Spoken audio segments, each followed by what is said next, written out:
ಗ್ರಾಮಾಂತರ ಜಿಲ್ಲೆ ದೇವನಹಳ್ಳಿ ತಾಲೂಕು ಕುಂದಾಣ ಹೋಬಳಿ ರಾಮನಾಥಪುರ ಗ್ರಾಮದ ಶ್ರೀರಾಮ ಸೇವಾ ಟ್ರಸ್ಟ್ನಿಂದ ಶ್ರೀ ಆಂಜನೇಯ ಸ್ವಾಮಿ ದೇವಾಲಯದಲ್ಲಿ ಶ್ರೀರಾಮ ಕಲ್ಯಾಣ ಮಂಟಪ ಉದ್ಘಾಟನೆ ಹಾಗೂ ಶ್ರೀ ಸೀತಾರಾಮ ಕಲ್ಯಾಣೋತ್ಸವ ಸಮಾರಂಭ ನಡೆಯಿತು. ಮನಸ್ಸು ಹಾಗೂ ಆತ್ಮಸಾಕ್ಷಿ ಒಪ್ಪುವ ಜನಪರ ಕೆಲಸಗಳನ್ನ ಮಾಡುತ್ತಾ ಫಲವನ್ನ ಭಗವಂತನಿಗೆ ಬಿಡೋಣ, ಹೊಗಳಿಕೆ ತೆಗಳಿಕೆಗೆ ಸಮಾನ ಸ್ಥಾನ ನೀಡುವುದನ್ನ ರೂಢಿಸಿಕೊಳ್ಳೋಣ. ಶ್ರೀರಾಮ ಪರಮ ಭಕ್ತ ಆಂಜನೇಯ ಸ್ವಾಮಿ ಸನ್ನಿಧಾನದಲ್ಲಿ ಕಲ್ಯಾಣೋತ್ಸವ ಬಹಳ ಅದ್ದೂರಿಯಾಗಿ ಮೂಡಿ ಬಂದಿದೆ. ಮಾಜಿ ಕೇಂದ್ರ ಹಾಗೂ ಈ ಭಾಗದ ಸಚಿವರಾದ ಕೆಎಚ್ ಮುನಿಯಪ್ಪ ಅವರು ಒಕ್ಕಲಿಗ ಸಮುದಾಯದ ಏಳ್ಗೆಗೆ ಶ್ರಮಿಸಿದ್ದಾರೆ. ಅವರ ಅನುಪಸ್ಥಿತಿಯಲ್ಲಿ ನೆನಪು ಮಾಡಿಕೊಳ್ಳಲಾಗಿದೆ.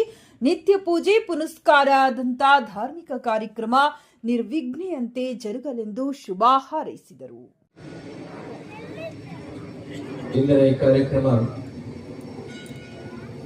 ಬಹು ಸಂಭ್ರಮದಿಂದ, ಭಕ್ತಿಯಿಂದ, ಶ್ರದ್ಧೆಯಿಂದ ನೆರವೇರ್ತಾ ಇದೆ. ಆದಿಚುಂಚನಗಿರಿ ಮಹಾಸಂಸ್ಥಾನ ಮಠಕ್ಕೂ ನಮ್ಮ ಕೊಯ್ರಾ ಮತ್ತು ರಾಮನಾಥಪುರಕ್ಕೂ ಒಂದು ಅವಿನಾಭಾವವಾದಂಥ ಸಂಬಂಧ ಉಂಟು. 1800 ವರ್ಷಗಳಷ್ಟು ಇತಿಹಾಸವುಳ್ಳಂತ ನಿಮ್ಮ ಆದಿಚುಂಚನಗಿರಿ ಮಹಾಸಂಸ್ಥಾನ ಮಠಕ್ಕೆ ಇದುವರೆಗೂ ಕೂಡ 71 ಜಗದ್ಗುರುಗಳು ಆಗಿ ಹೋಗಿದ್ದಾರೆ. ಪೂಜ್ಯ ಗುರು ಬಾಲಗಂಗಾಧರ ಮಹಾಸ್ವಾಮೀಜಿಗಳು 71ನೇ ಜಗದ್ಗುರುಗಳು, ಪ್ರಸ್ತುತ 72.